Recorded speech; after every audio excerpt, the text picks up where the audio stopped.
You hear me? Yeah, cool. Let me wrong background. How's everyone doing?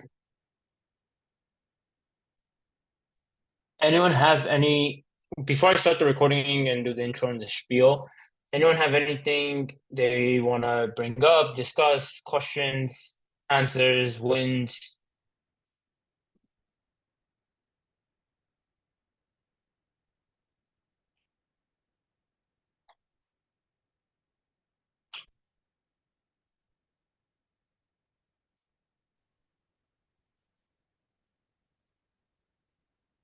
Uh,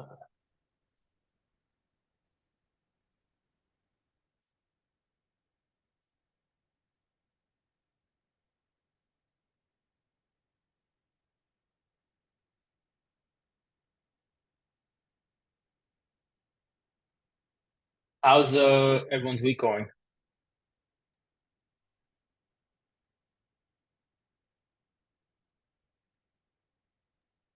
Going great. Happy to be here.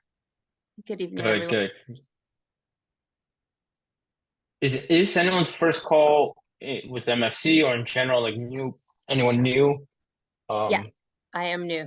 First time. oh yeah, cool. So once I get this started, and I'm just waiting for more people to come in. I will give you the floor for a little bit just to introduce yourself.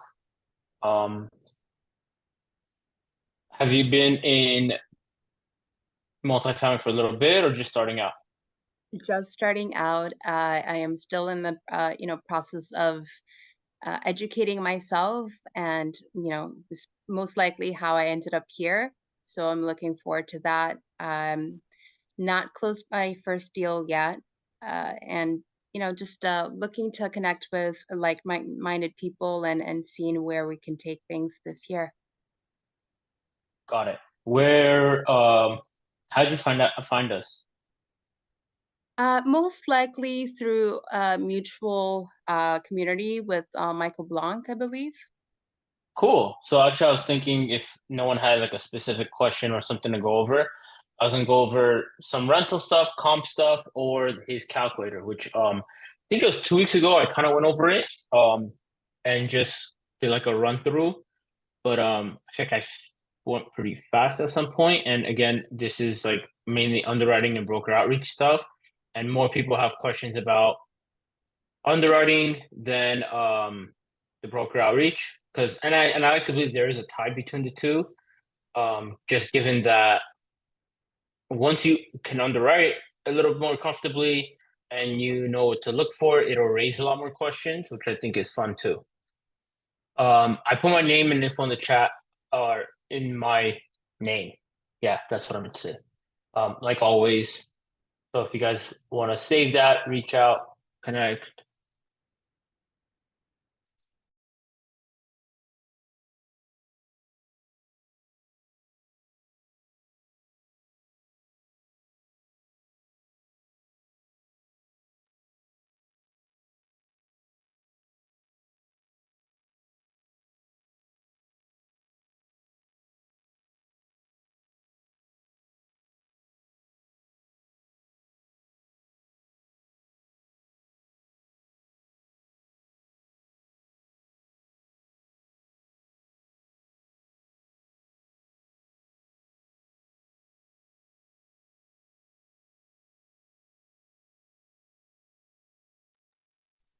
Sorry, had to take that call.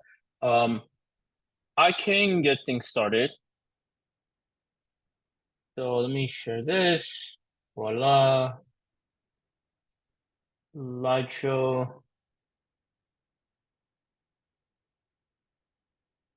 Make sure I can see you guys. Make sure I can let people in.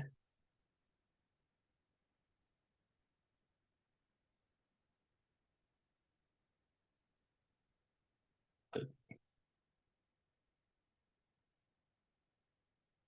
Okay, we're recording. Oops. Okay, I'll just tell them to take that first part out. All right. What's up, everyone? We are here on another Wednesday. Still, as many times as we've done this on Wednesdays, I keep wanting to say Tuesday because that's when it used to be. But just here talking about underwriting, broker outreach, and how those numbers look, which is not everyone's favorite thing to do with the multifamily space, but obviously I'm a big fan component of it. I enjoy it a lot. I've been doing it for a while. Kevin won't be here today. He's actually returning home from our under 20 unit in Florida, North Florida, that he went to check out and just do a visit for. Um, but this is his information on the QR code website. And then you have my website, Quadriga Realty Group. Quadriga is the brokerage I own here in the lovely, wonderful chaos that is Los Angeles, California. Been in real estate for, what is it, 7 years now? 6 years. But just grew up in real estate, got hooked, got like exposed to a lot of mentorships, great people, connecting with people. A lot of people know Sub 2, which I was a part of that. I'm still a part of that. And then Legacy is a mastermind on the multifamily side that I was a part of. Had a big role there. That's kind of where I built a lot of my knowledge and kind of experience was with Legacy and just asking a lot of questions. So please feel free, ask any question. There's no such thing as a bad one. I've asked almost every question under the sun to other people. So please don't hesitate or think there's such thing as a bad question. Put your name in the chat, introduce yourself. Someone already started that. So thank you very much. And we will just keep going. So this is just a older slide, but we did have a little bit of a Zoom going over the Florida deal that we're talking about that Kevin is attending to. These are just some of the numbers and opportunity. If anyone's interested, has questions about the Florida deal, please let me know. We still have room for investors. So if anyone you know is interested, give me a call. Like I said, my name and number and Instagram are in my name under. So you guys can reach out to me there. And then we have the Fast Pass program. This has already started actually. So if you want more information on that, please reach out as well. The Fast Pass is essentially a way for you to meet more often, meet on more personal level, be able to connect with us on the MFC leadership, and be able to really get exposed to and get jumpstart your multifamily journey. So if you have any questions or interest in that, please reach out.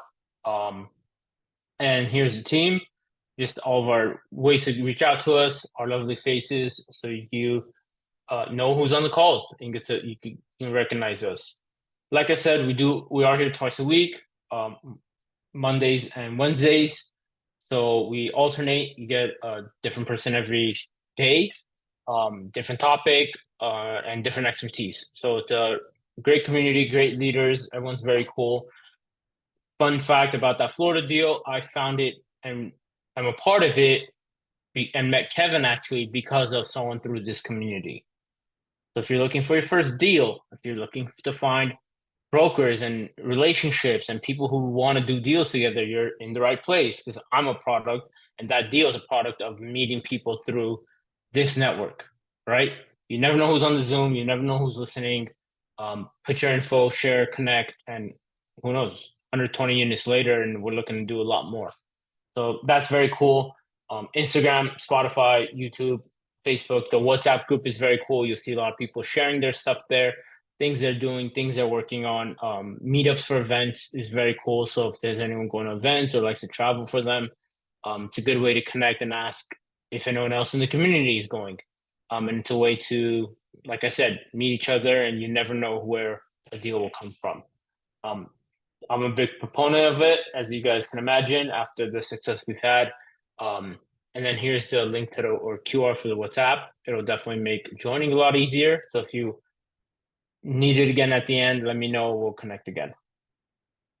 So one thing I was gonna jump into, but first I want to open the floor and ask if anyone had any questions or whatnot, was just comms and how it differentiates from the single family space.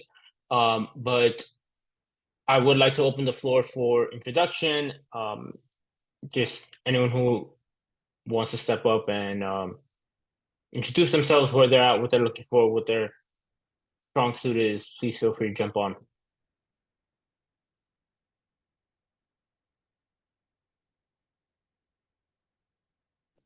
Hello. Am I able to jump in real quick on it? Yeah, of course. Hi everyone. I just want to say thank you so much for hosting this meetup, Edward, man. I really do appreciate it. And it's a pleasure meeting everyone. So my name is Thomas. I'm in also like kind of like the Gator group. I'm not sure if anyone's familiar with that. So I'm part of just doing like EMDs, mostly just doing like PMLs and gap lending and whatnot. And something that just interested me and I'm focusing on more is just building a little bit more capital raising so I can kind of learn more about multifamily. And I think this, being in this group has just been amazing so far and just reaching out to the community. So, and I just wanted to ask like real quick, I guess like what is like I guess the first step to like getting your head into multifamily since it's so different, from single family and just like how underwriting and everything is like what would you say like is like should I do like underwriting first before stepping into anything multifamily or just being invested into it, like kind of like a syndication, just being involved in one of those, or I guess what would you do in your sense? Awesome. Very nice to meet you. Happy that you're on. I appreciate introducing yourself and whatnot. And I love the question because that is one of the questions we go very far into with the fast pass, but I'll give you my short and sweet answer or as short as I can keep it because as you guys will get to know, I like to talk. Um, I compare multifamily and the entire structure of it and like especially the syndication model very much like a college 4-year course, essentially, or degree to a certain extent. Now, am I saying it's going to take 4 years? Obviously not. I've been in multifamilies for less than a year and a half, maybe two, if that. But what I could say is there's so many different parts. It's really hard to say I want to know be great at everything. It's not realistic. It's not necessarily the best use of your time, and it's not necessarily, especially in the beginning, it's going to be way too much to bite off. So I look at it like this: in comparison to the college level, you're going to need to know a little bit about everything. Imagine that as like your undergrad courses, right? You go through the math, the sciences, the X's and O's. The little bit of everything is what's going to help you build that base and foundation. And then you specialize. And that's kind of like your major, right? People like capital raise, people like asset management, people like operations, people like deal finding and deal sourcing. People like to do, or the different tasks as well could be underwriting. I look at it as more of a secondary one personally, unless you're part of like a massive operating machine that's acquiring thousands of units or multiple deals or underwriting a lot of deals to the point where they're trying to acquire all of it. Because one thing to keep in mind with the underwriting is once a deal's in escrow or acquired, your job really falls off. And that's never the position you want in on the team because you want to be relevant and active throughout the life of the deal. I'm not saying you have to be hands-on all the entire cycle, whether it's 5 years, 7 years, 10, whatever it is, but you do need to have something in addition to underwriting that allows you to get your seat at the table. You guys will hear me make that reference a lot. Finding a deal is great, cool. That's very valuable. But if that's all you're doing, you're gonna have minimal participation in the rest of the life of the deal. If you're only doing underwriting, one thing I tell everyone, and may not be a popular opinion because a lot of people may not like that I say it like this. If you're only doing underwriting, you're not getting a seat at the table. Straight up, like some people may disagree. Some people may have, and groups may have structures that they give a big percentage of value to the underwriting. Be my guest, run it how you may. But for me, everyone on the team knows underwriting. Now, you have one person that you kind of lean on to do the deep dive and the initial and like, hey, now we're serious about offering it. We're going to tweak it 100 different ways. Absolutely. That is a task that has to be done. But if that's all you're doing, it's a very hard sell because your operator is going to know how to underwrite very well because they have to bring those numbers to actuality. They're going to be like, all right, the rents are, it looks good. Expenses, they need to know the expenses because they have to accomplish those numbers, right? It's like giving someone the plans to build a house that doesn't know how to read the plans. Good luck. Like that's not it's the best analogy I can make, right? So your contractor knows how to read the plans. Same thing. Your operator knows how to underwrite. Um, Capital raise. That's the one where you can get away with it. I'm still not a fan of the idea. Like you got to know the numbers. Everyone who's going to be involved in capital raise and pitching deals and telling investors about the deal, you're gonna have to know the numbers. Maybe you didn't come up with the numbers or dive deep and know every cell in the calculator on the Excel sheet, but you're gonna have to really understand the numbers, right? If I'm an investor, you're coming to me saying I have this opportunity, minimum investment's 100,000. I'm gonna one trust you, like that's obviously one of the big components with investing. But I'm gonna make sure that the numbers are very tight. You know what you're talking about, and maybe you're just making that initial connection to the person who does know those numbers. Then I always go back to having a seat at the table. The more you can offer, the more tools you have, the more you're gonna have on the GP share. Because the GP thing is not like there's no rule of thumb.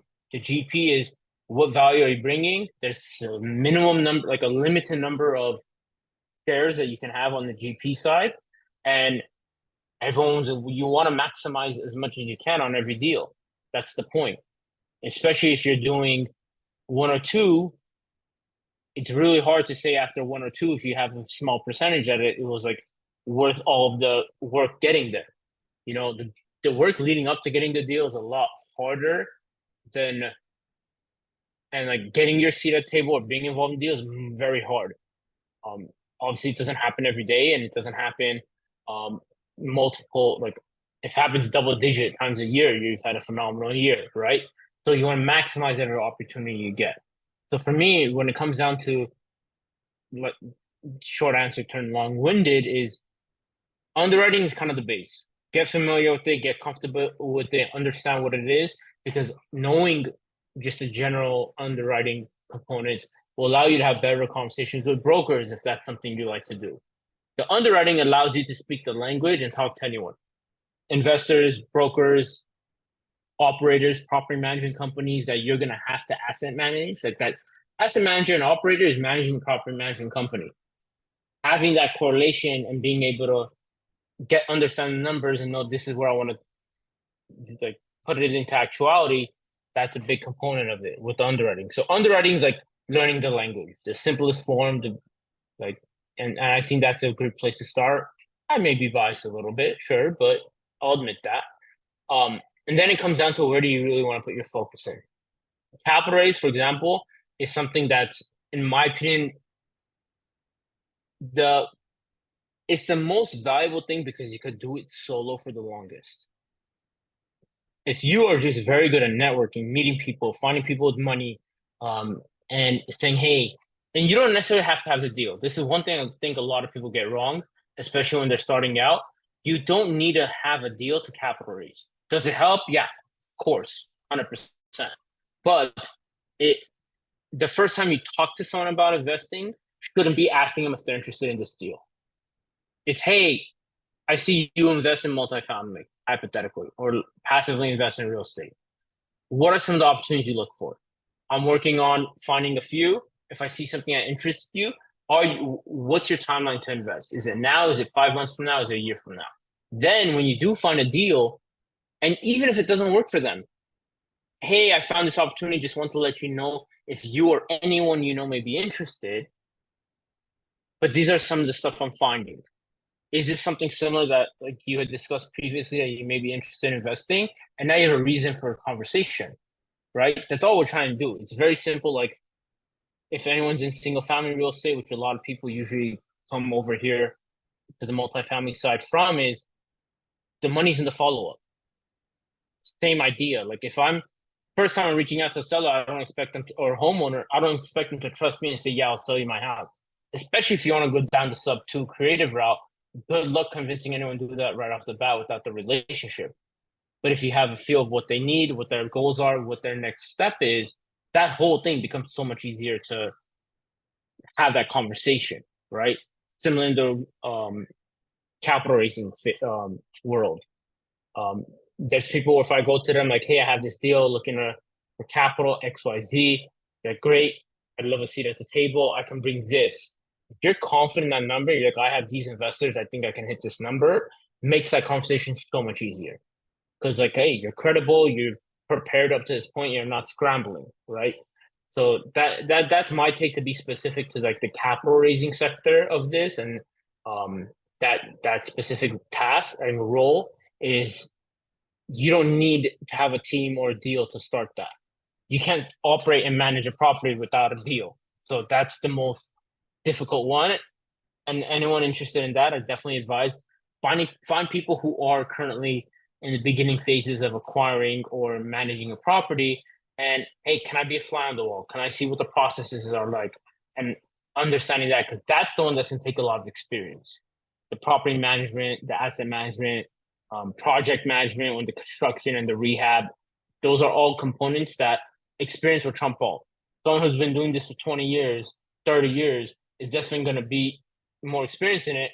I'm 30 years old. Like, it's still 30 years of experience is no matter how much I may have experience from my short 7 years, they're just gonna have seen more stuff. You know what I mean? So in typical Edward fashion, I was able to make a very simple short question long, but that's kind of my take on it. And I hope that was insightful to a couple of people and answered your question because it is very easy to get lost in the space and not know where to start. So that's a big thing. Thank you so much, man. Yeah, of course. And I think Veronica, you put something in the chat. Would you like to introduce yourself as well, or just anything you want to say? I'll give you the floor. I'll give you a chance. Yeah, thank you so much for that, Edward. I just Of wanted to course. share. As I mentioned in the chat, I'm based out of Orlando, Florida, natively from Miami, so relatively new to the Central Florida market. And it is the market that I am currently looking into, as well as the, North Florida market. Um, all of this is very new for me. So even, what you just shared resonates in many levels, being that this is, just to make a long story short, I work in technology, and recently, as many people in the technology sector have experienced, there have been a lot of layoffs, and that gave me pause to really like think about what it is that I wanted to do moving forward with my career. Like I said, long story short, it led me here, to really like find the answers to a lot of the questions I've had, and how to really make money work for me and how I can teach others, to do the same. So that's just a bit about myself. I put my contact info there. I'm happy to connect with everyone. Most of it will be most likely me asking questions about your journey, and really just absorbing as much as I can. Awesome. I like the Florida market a lot, and I kind of got pulled into being in that market, but just by the people I've met and connected with. So, actually, maybe going out there soon-ish, kind of maybe. Don't know when, but our deal is North Florida, so it's not as close. But yeah, my friends still make fun of me that the only place in Florida I've been is North Florida and not Miami. But story for another day. Um, so awesome. So one thing that as well, like people like don't get so caught up. I would say this to everyone: don't get so caught up on location of the deal, um, especially in the beginning where you're not sure who else is on the team or who you're gonna be essentially on the deal with. Because it gets, I do believe that you can be spread too thin with that with your market base. For example, I used to be the person that says, "Send me anything from anywhere, I don't care," and then I get swamped with deals, underwrite a bunch of them, and I just didn't know enough about each city or county or the comps or like the rents and the whole spiel, and it would just send me spinning in spiral in circles until I finally was like, okay, I got all the information I needed, and it just took way too long per deal. But also, I'm like, okay, even if this did make sense, do I have the proper resources to tackle it? And I think that's a big part about it too in the beginning, because like for me, it kind of just it worked out.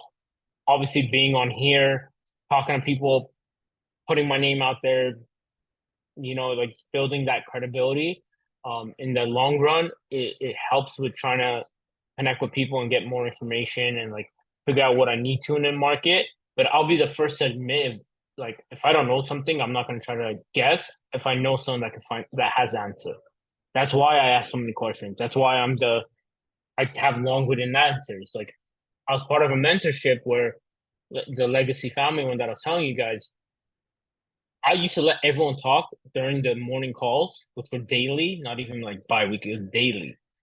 And I just wait till everyone was done, and then they knew to just come to me with questions. It was like clockwork. Like you don't have to ask if I have a question. I always have a question. I just want to make sure everyone gets their turn. If not, y'all like no one else is getting a chance. That's who I was in the group, and again, that's just my personality, which helps. But that's how you're gonna meet people and find the other people you're gonna work with too, and get the answers, which is big. And that's why we have like a fast pass group that we have, and we really encourage like to network and meet each other and get comfortable talking. Like, I appreciate you guys for doing that. Um, so that's a big component in the space of the networking. Um, and then the last part about that as well is making sure you're really able to go deep into a market, um, because you got to know a lot of different things in regards to the rent, the fees, the cost, the taxes. Every market has its difficulties. California has more than most. I'll be the first to admit. Texas has high property tax. Florida has ridiculous insurance. Um, some places may not have the best appreciation of the property value, but have amazing cash flow, right? So that's another specific type of investor. And then there's some with very little cash flow and very high appreciation. So it's like you have the big sell off and the big income influx at the end when you sell. Okay, so what if people don't want to wait that long, right? So there's a lot of different factors in that way as well. And then one thing, I think I'll just put up the calculator now since a lot of people were kind of going down that rabbit hole with the SDA one. Let's open.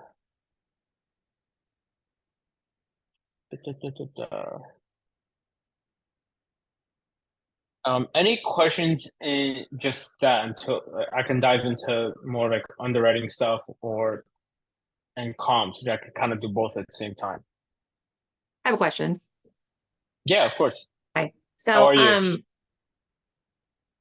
I was talking to a broker and I was telling him because I'd done my underwriting and I had gotten some information about the comps from a CoStar report.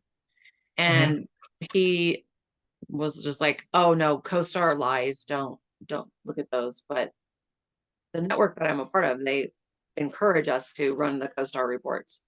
So what's your take on that? Okay, good question. So my thing is with CoStar, and I don't use it that often, to be fair, but this is kind of my experience with it. Any report, kind of look at it like a Zillow or something like that. Any report that just generally shows you. So sorry, let me ask this: the CoStar report, does it just give you the number, or does it give you comps with the number? What do you mean? So when you're pulling up, let's say I give you 123 Main Street and you want to find the comps or the rental comps, is that what you use it for? Okay, great. So does it show you multiple properties similar to that and give you the number? Okay. So then at that point, it's like kind of goes into what I was gonna talk about, but on the sales side, but I'll do it for the residential lease, is one thing that I was struggling with and was taking so much time when I was doing my own underwriting, and like I said, I went very broad and not very specific, was I was looking at everything and I didn't know in X city, okay, let's say LA.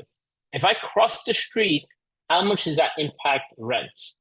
Because we all know in the cities we live in, and like you know this because like just from familiarity and whatnot, if I cross this street, Main Street be it, let's say, rents are affected either positively or negatively. And if I'm running comps and I don't know that city, I would never be able to differentiate that. I'll be like, why are these two so different? Sure, I'll come to the assumption that that's the reason, but now it's another wild card factor that I just don't know well enough, right? So that's if I'm not doing it in my backyard. If you're doing it in a neighborhood that you're more familiar with, and you are running comps, especially in the multifamily space, there's things that any report, whether it's LoopNet, Rent-A-Meter, Prexy, all of the above, doesn't matter, CoStar,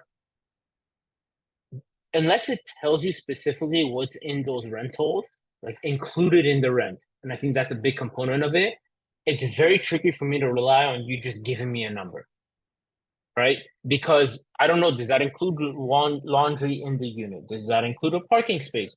Is there a RUBS or utility bill back program that is specifically mentioned in a lease or online? And because those are all comps that you now have to factor in. Mind you, I'm not going to do all that right off the bat. Ideally, going specific into a market, I'll already know that. I'll be like, okay, I know 2-2 goes for this, 2-1 goes for this, 1-1 goes for this, price per square foot, ballpark is this. If you tell me a rental number in my backyard, I can tell you approximately how many bedroom bath it is. I can tell you the condition. I can tell you if it's a condo, apartment, single family, townhouse, and I can tell you ballpark what general area it's in. If you tell me in Texas, I'm blind as a bat. I have no clue. That's a big component of it, and that's why the whole automation and finding those numbers up. I like it if you're doing like an initial ballpark just to see if this is even close. You could do that. Once you're diving into specifics of a deal, you definitely want to fine tune it more and get a little more specific. So maybe off an initial glance, I would say it could work. And as you do it more often and you see different variations of like all those things I mentioned, amenities is a huge one. Like, does it have a gym? Okay, all of a sudden you're saving someone 50, 60, 100, $150 a month because you have a gym at your apartment building. They're more willing to put that into their rent. You know what I mean? Does it have a park? Is it pet friendly? Like, so a lot of places have dog parks. All those are factors that if I'm looking at one general report, I can't distinguish those things. So with comps, I really like to rely on local experts who are doing deals and have comps that they can review with me and say, okay, that makes sense how we got for this number.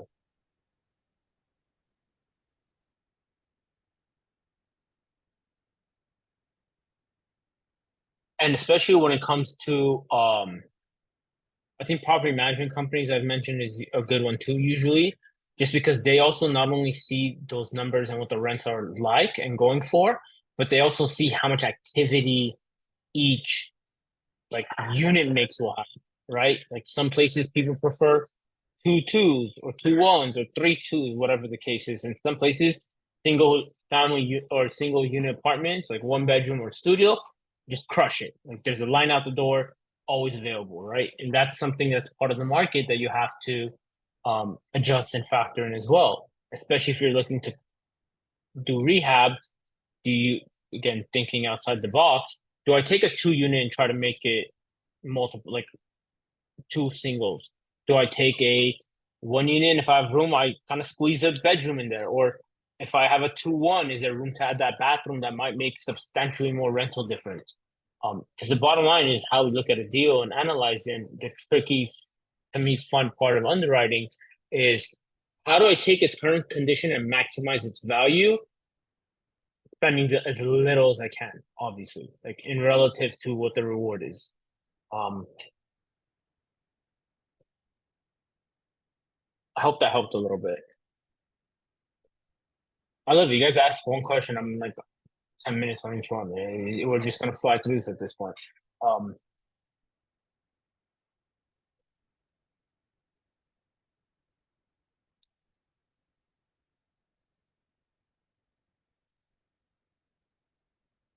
So here's something I want to kind of refer to, and you guys kind of like led me to this topic to a certain extent with like running comps on rentals. It's really important when you are looking at it. Like, let's say if I just go to make it easier, 1 bedroom, but I don't specify the bathrooms. I like the MLS. I'm an agent. Obviously, I run my brokerage here, so it's very easy to pull this up. Any realtor should be able to do this for you. It's very easy for me to go 1 bedroom and get a general idea of like, okay, what's the minimum? Why, like, it's on the smaller side. And then especially when I'm running comps to the rental side, I like to look at it with the based on square footage, just so that I know, like, I'm not going to be able to increase the size of apartment building. It's just like not happening. So like, okay, if I'm like stuck between this square footage range regarding like I go up and down maybe 10 to 15, 20 square feet, whatever. I know I'm not going to get out of this size, right? So if it's 700, I know I have all these options from up to 750 down to, let's say, 650. So this is the range I'm going to be in. Now I'm going to eliminate anything that's not a single, or that's a single family, for example. Now I have an idea of like, okay, this is the ballpark I'm playing in. Okay. This one has an additional bathroom. Okay, cool. So this one piques my interest. Like, why is this one so much more? This one is also on the higher end, the 2850, 2875. And then I have some on the lower end. So this gives me a range. We're always going to want to shoot to like on the underwrite, like, hey, I'm going to hit the top end of that because you're going to most likely do a turnover, get it rental ready, throw money into it, do the rehab. There are situations where like, does it really make sense to improve this unit, which could cost thousands of dollars with minimal rental increase? I think that's another one too. When you're really diving deep into the underwriting, once you get closer to the offer being accepted and like escrow, and like you're really diving in, then you're thinking more of the strategy. Like, okay, what's my approach? What am I tackling? How are we doing the units, especially after inspection? I think actually that's where it gets the most serious. Like we inspected every unit. I could show you every unit, photos of the inside, photos of the AC, photos of all the appliances, the ceiling, the upstairs, anywhere there's water or could be potential damage. We have photos of every unit. So if I go look at the comps and I look at the overall project and I kind of split it up, like, okay, these units we could kind of don't need as much attention. These units are way far under rents, they're not in the best condition, need a lot of work, whatever the case is. Those are going to be my priority because that's my biggest margin to increase the income. And that's what it all is. Increasing income, bringing as much money to the table as possible. And with the FDA calculator, the one thing I do like is you'll be able to quickly see as you increase the rents over time and your vacancy and concessions, which you can edit too, you see that year-on-year growth, and you can really paint that picture like, okay, I want to knock out, let's say it's 100 units. I want to knock out 20 the first year. Now, you might think, why not try to do more? Because you might hit 40 the second or 35 the second. Reason is the first year, when you're trying to get your systems in place, which is going to take time. Secondly, you're going to have so many leases that are active that you have very little control over. So you may say our goal to do 100 units in 5 years, or let's say 3 years. You might only get through 20% of them the first year. That means you're gonna have to go into 40 the next 2, right? Is that feasible? Do you have the resources? Like, these are all things to consider. And that's where the quality of the work you want to do, and then knowing the leases and looking at the rent roll allows you to say, okay, we have X number of leases coming up by the time of acquisition. Also, remember, escrow period, the owner still owns the property. And you may have some escrow periods that are sweet, short, and not a headache. I'm jealous because we were in escrow for many months. Many months. Reason being is an assumable loan. Assumable loan is a non-controllable component to a deal. I can't do anything to make the bank faster, make that process faster. There's so many things out of your control. The owner is still going to operate as if they own it. Because if something goes wrong, and now they want to sell it again, if you just kind of like put your hands up and said, oh, well, I'm in escrow, someone will buy it, that owner is going to indirectly shoot himself in the foot, right? So the goal, like the owner is going to stay on top of it and operate as if they are going to remain the owner until you close. So what that means is you may get leases signed up to like a month, couple months before you actually close. So you're not touching that unit for a year from that date, right? You can't do anything about that. All right, cool. So now what if that happens to, you have a lot of leases come due, which sometimes it happens, and you have a lot signed on around the same time of the year. What if that happens around when you're in escrow? All of a sudden you're like, the owner's stuck making a decision. Do I rent these out, keep them month to month, or if they leave, do I fill it? That's the hardest part, right? If they're leaving, it's vacant, there's no money coming in, the owner has to make a decision. So these are all things to plan out when you're looking for like doing the underwrite, it's and again, this is like kind of further down the line. If I'm looking to see if something's a deal, this is not something I'm thinking about. But these are things I need to know. And like your asset management operator, and you're gonna have a couple people on the team like throwing out ideas or experience with how many units can be turned. And this is why I say it's so important to have like that team component where everyone has their own specialties and like you can throw ideas back and forth. As much as I've done underwriting alone, I don't like it by myself because I love to bounce ideas off of the other person. I love to like I used to just tell people, hey, send me a deal. Or if people had me underwrite one of their deals for them, or when I was doing more of it a year ago, I'd always say jump on. Like if I just come and tell you a deal is good or bad, that does you no good. Like especially for people just starting out or like not very like haven't underwritten a lot of deals. It's no good for me to come plug all my numbers in, tell you this is what I think, and then be like, all right, cool. Like I'm done. Like, that's not gonna help anyone. I like the back and forth because one, you guys can see what I'm doing, and I do believe like, hey, when I'm not perfect by any means, so I'll be the first to admit that. Like, you know an area better than I will most of the time. Hey, this area, this XYZ. Oh, I didn't know that. Cool, I'll adjust that. And now like we're getting a very clear idea of what the underwriting looks like. That's also part of it. What makes it fun for me.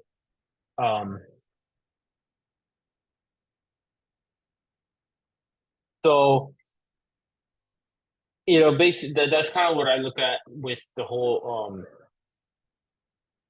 coming down to knowing an area and being able to time things out as well. And then really finding out what your rental comp range is. For example, as simple as adding a bathroom, what impact does that have? The square footage, as you can see. And oh, here's one more piece that this sometimes drives me crazy because both as a realtor and on the buy sale side, and then on the lease renting and I guess the tenant side, the price per square foot, regardless if it's to buy or sell or lease or not, or whatever it is, I don't put a lot of weight into it. For the simple fact that one, the competition is a massive factor of that, obviously. And also, as units get bigger, or yeah, the units get larger, it doesn't increase the same. So that's a really big component of like understanding the area as well. Because if you're in an area where one bedroom, one bathroom does better, that difference between the 2-1 and the 1-1 in your market or your neighborhood may be very different than mine. And mine, let's say 2-1s are more attractive and more and kind of fly off the shelf faster. But if yours the 1-1 is, that 1-1 just gonna naturally warrant a higher rent. That's gonna set your floor higher, right? And you're seeing a lot more properties that say that have room to add units. What type of units are you adding? What's the unit mix? What's the other amenities is a big one too. Like when you see anything with like a duplex, triplex condo, those are all gonna run different rent and rates. Like you're gonna get less out of a duplex, triplex than your condo or apartment building because you're not gonna have additional amenities. You're multiple units on just a lot or parcel. So those are a few things I look for to kind of go tie this all into like what the rental comps and what research you use. I like the MLS because I believe a lot of people, if not most listings, at least in my neighborhood, like this is LA, so easy for me to say. And most people use the MLS that posted. Now, do stuff happen not on the MLS? Of course. Like, not everything ends up on the MLS. Majority of stuff do though. And that's why I like to use as a reference point when I'm underwriting or using it to run comps. Now, a realtor will help with that. Property management company will help with that, and you'll be able to get a much better idea of of that stuff. So, yeah, I hope that kind of goes over that. And that was kind of what I was talking about too, running the comps. Because the same way when you're running, like, it's really hard to run sales comps as well on multifamily, like especially those big apartment buildings, because the higher the apartment unit count comes, like it becomes like the 150, 100, 150 and up. Um, those unit mixes could be so different that you speak like they're not even the same entity at that point. If one is all two twos, another one is all one ones, or there's some that's a little bit of both, or some that has some threes, like some studios, like it's really hard to compare that, even if the square footage is the same, right? And then you have the amenities and all that other fun stuff. So I'm very much of the camp of put the people who do this more often than I do around me. So, or and yourselves. So when you do have these questions and you do need these resources or this stuff, their expertise, you have someone to turn to or go to that will have this, and then you can get different opinions and whatnot. And and it'll save you a lot of time.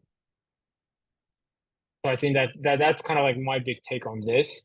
And I think time is a factor too, annoyingly, because that just makes adds another wrinkle into the equation of time of the year, holiday season, summertime. You can have very different markets and people moving. So that's something to keep in mind too. That's actually a conversation that's had as well with property management companies. Like, what's the best time of the year to rent out units? When do you see the most traffic? If someone's moving and it's like more than a one bedroom and like there's kids in the picture, or it's like a very family area where you see a lot of young families moving in, you're gonna have to factor in like, okay, school time isn't everyone's favorite time to go move. It's just not easy, right? Okay, summertime is the easiest because you don't have school, it's more time and flexibility for change, right? So all those things have to be factored in as well. And that'll affect your rent and whatnot. We got that by like through the time flew on this call. So today was I'm surprised at the time already. I guess I'll just use the last 10 minutes. Anyone wants anything to add, any questions, anything they want to discuss for this last 10 minutes? I'll leave the open floor for anyone that wants to unmute themselves. I have a question again. So we were Yeah, of talking course. about the rental comps. What about the sale comps for the area of Yeah. the deal? So that's actually what I was gonna initially bring up. And like I was saying, that's really tricky because it comes down to the unit mix is such a big factor. And then obviously I'm in LA, so my market's very difficult because if you have a tenant that's not paying a lot of rent, it's not as easy as knocking on the door and getting them out. But I'm just gonna use this because of my basis, because it's all I really have access to on my end. So let's say I look at this is all of them in the last 180 days. So let's just go 365 of sale. I don't think you guys, we don't need to check that. Okay, so let's go results.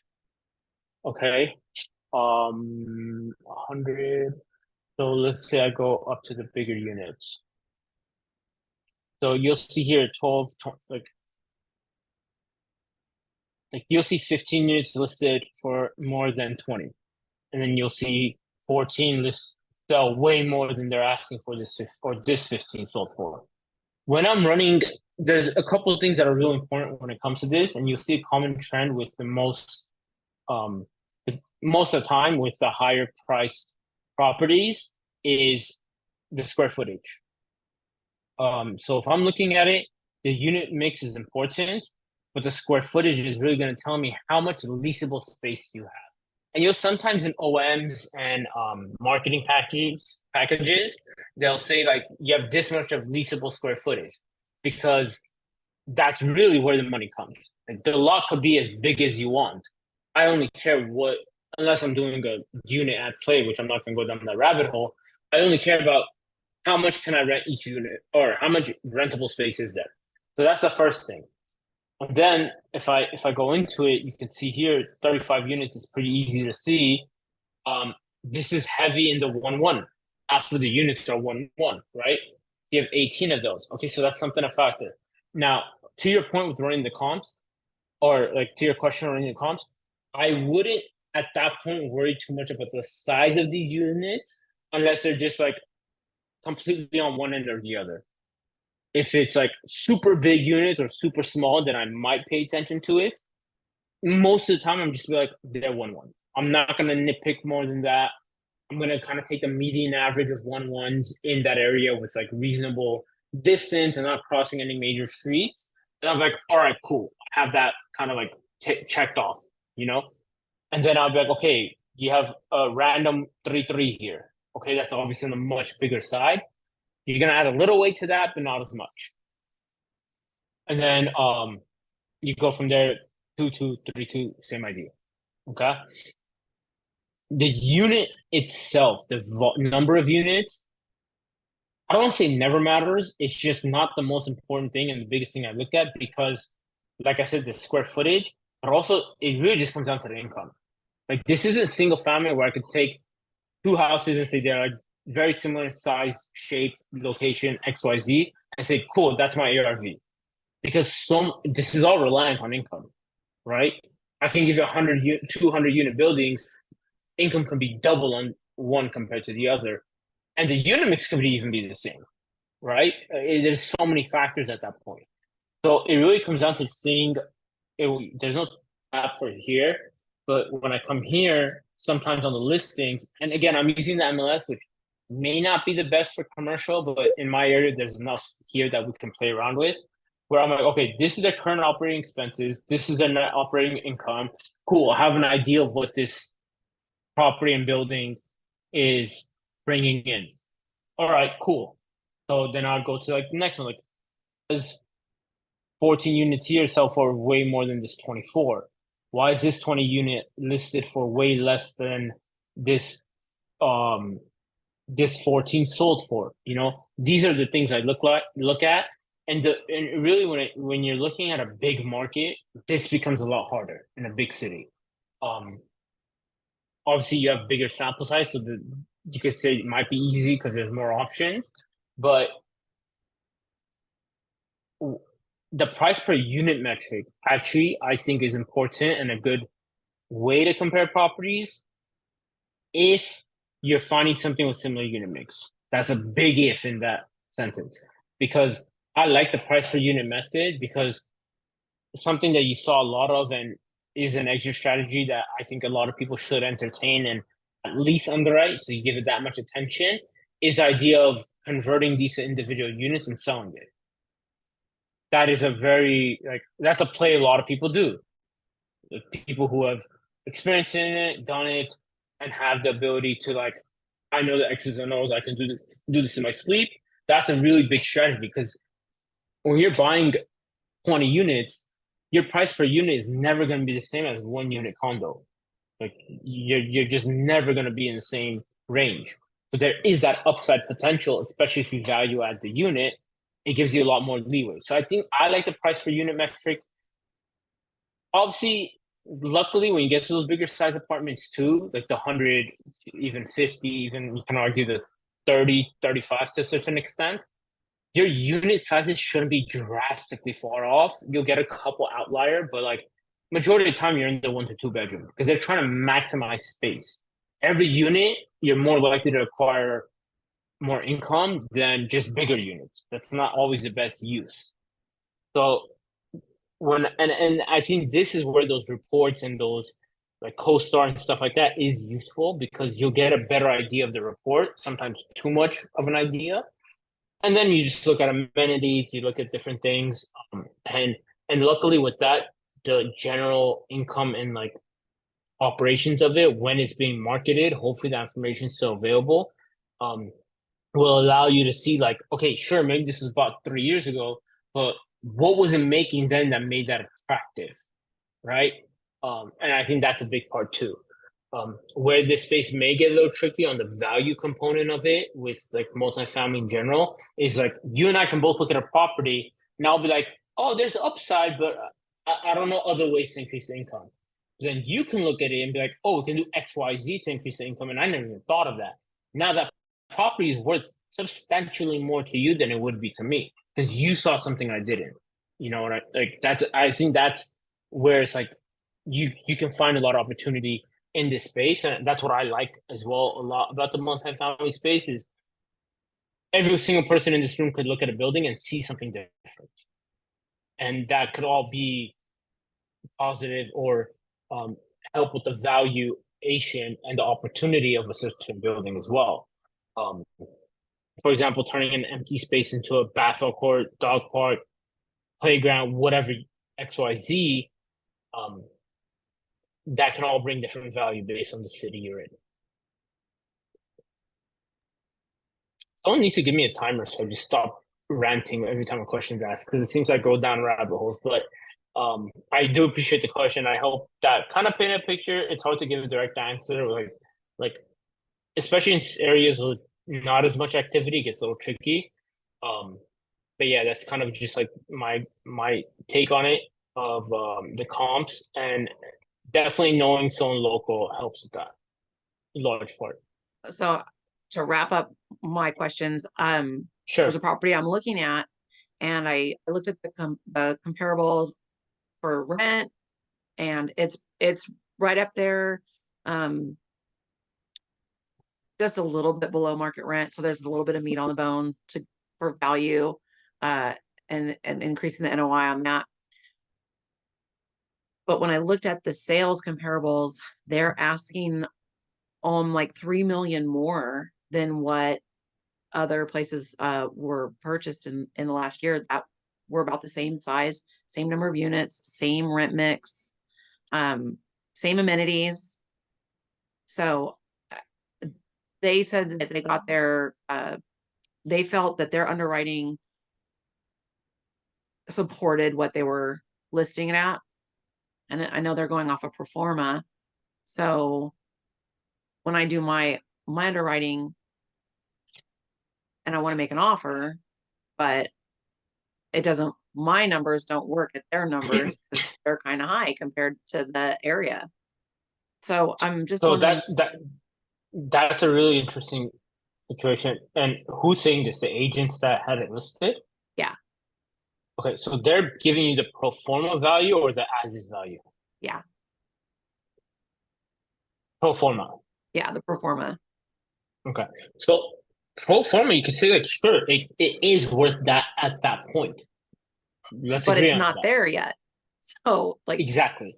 And one of my investor friends who does a lot of flips and buys property here in LA, his favorite thing to tell me is I'm not gonna pay you for the work I have to do. And that's really what it boils down to because of the risk and all that stuff. So if they're saying that's a pro forma, this is how I call this crazy or sick, however people want to phrase it. I let them give me all the information they have. I'm like, cool, now let's work backwards. This is your number. This is your price. That's your pro forma. Great. What's the current condition? We can all agree somewhat on that, right?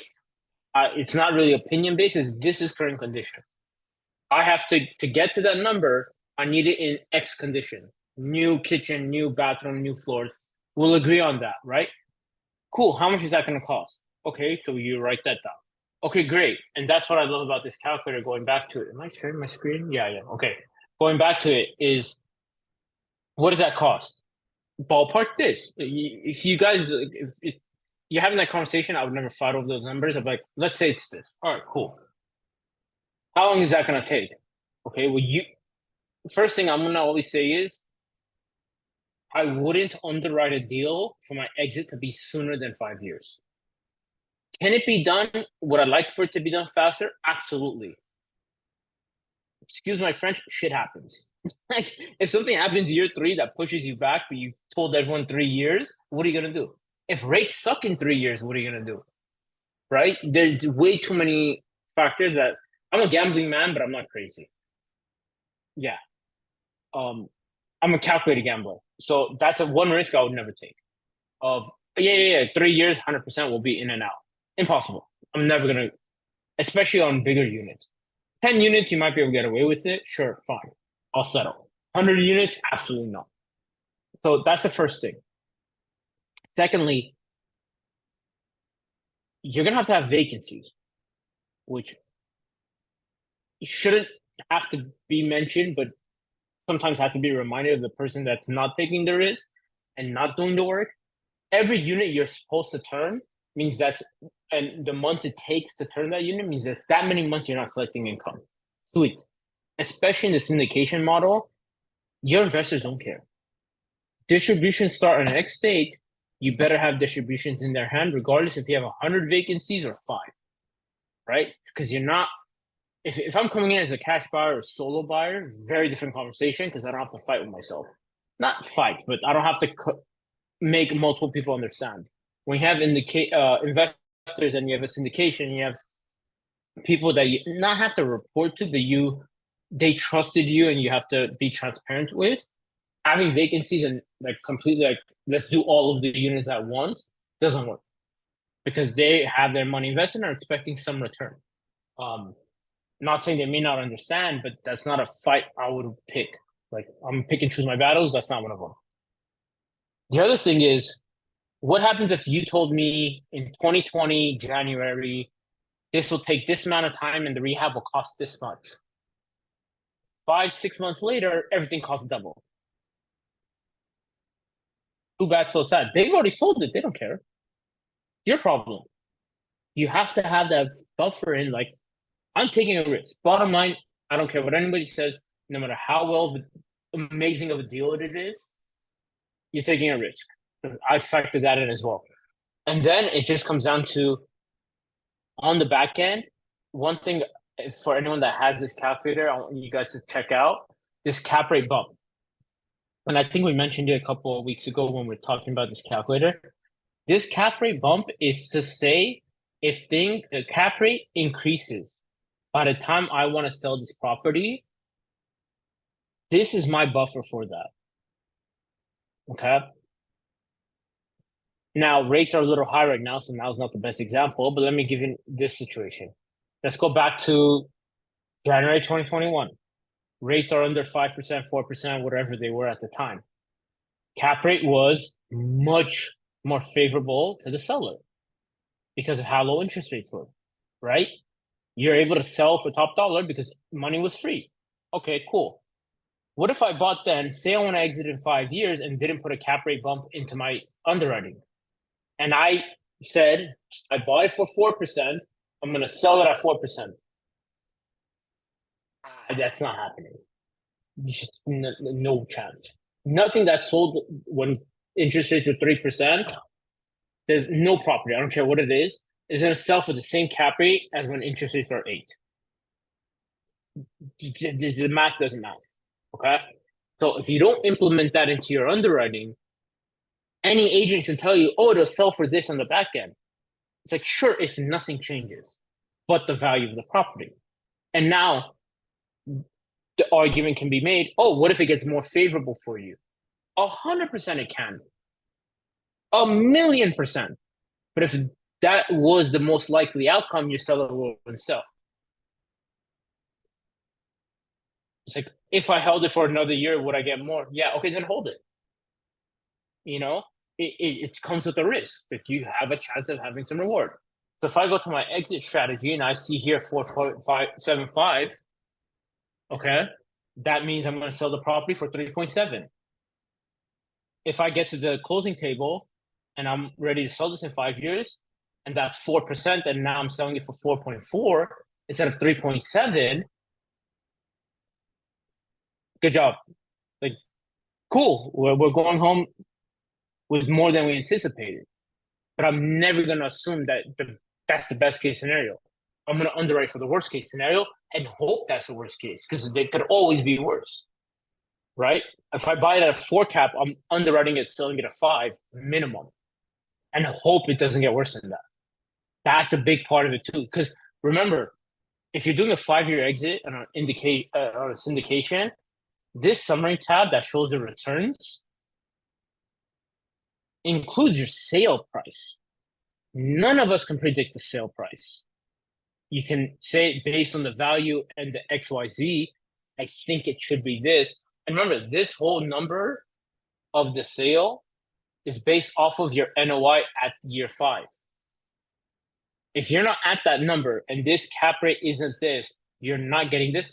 And that's assuming someone's even then willing to pay that amount, right? So last thing I'm going to say is you have appraisal value, you have market value. If you own a home or you live in a home, right?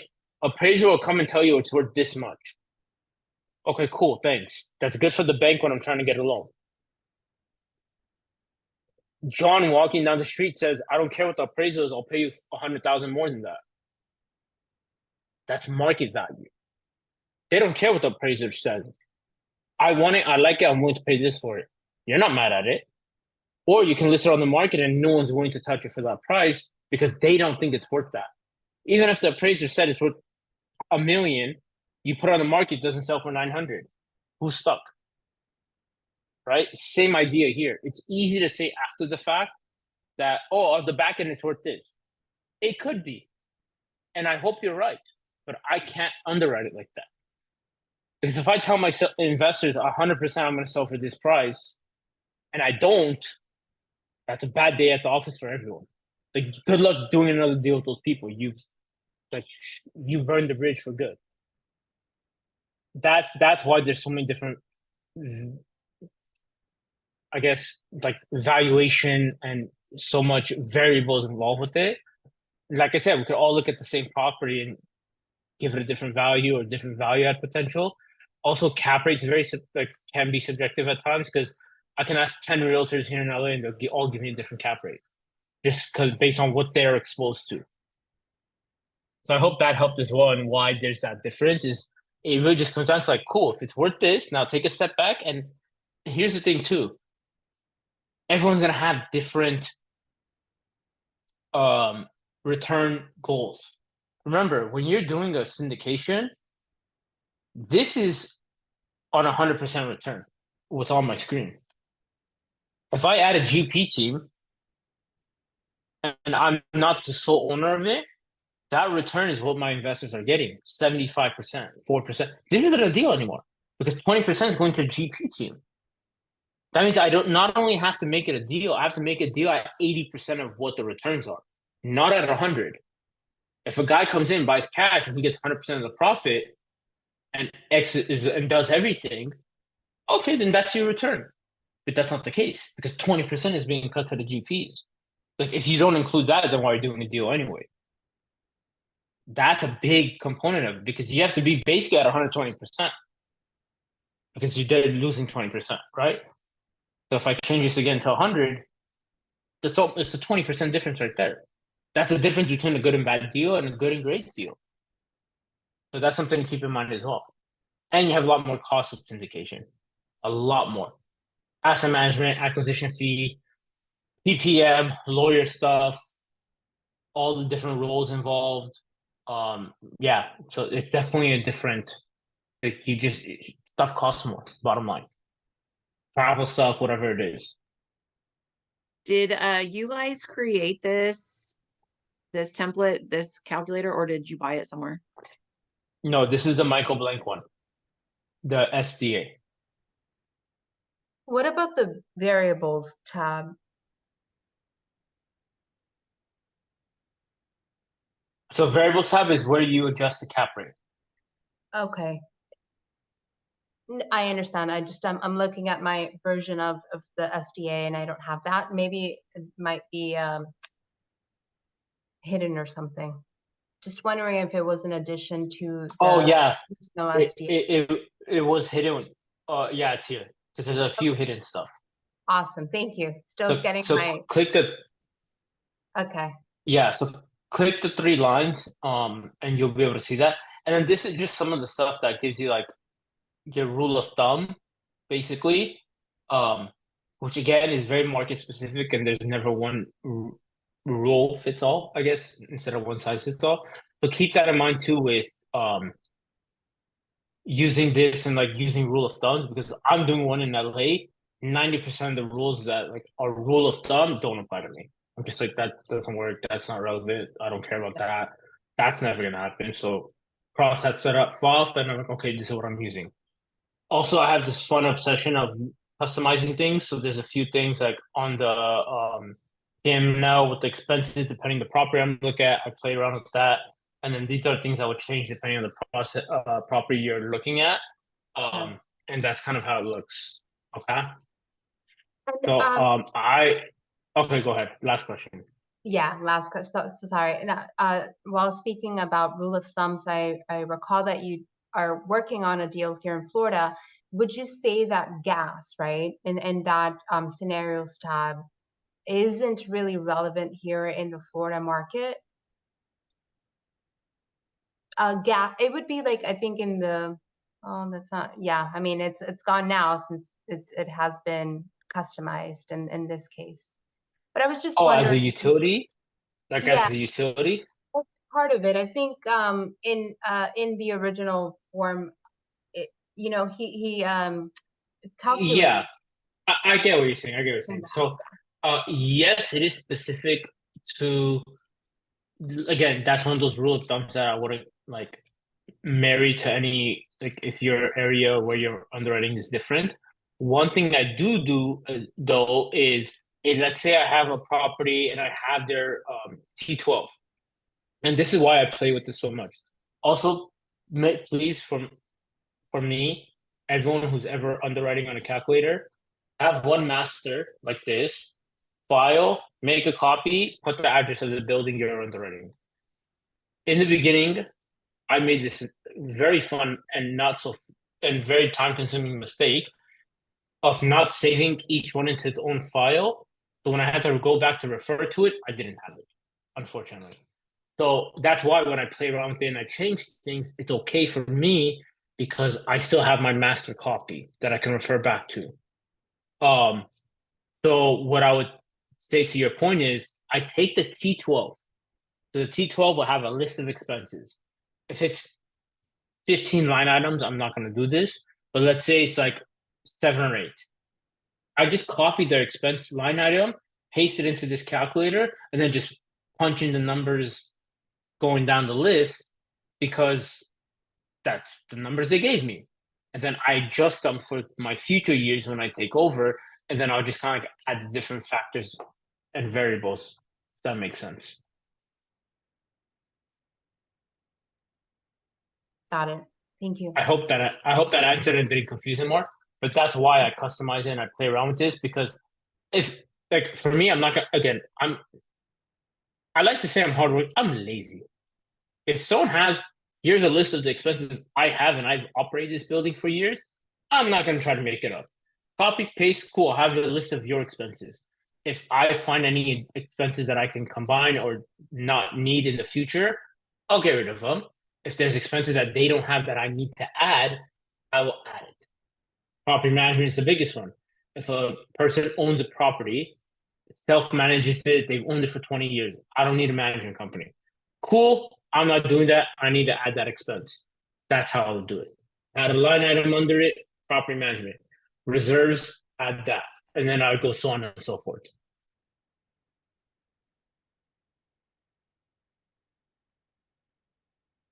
I hope that helped. So I have to run. I'm a little went good amount over, but I actually it was a very good one today. Thank you for the participation. Thank you for the questions. Thank you for the introductions and all of you for coming. I enjoyed it. As you guys can see, I can go forever talking about this stuff. Like I said, my contact information is in my name under my face. Please reach out. Any questions, anytime. If you need anything, you guys know where to reach me. And I'm looking forward to connecting with all of you. Thank Bye, you. guys. Take care. Good night. Bye. Thank you.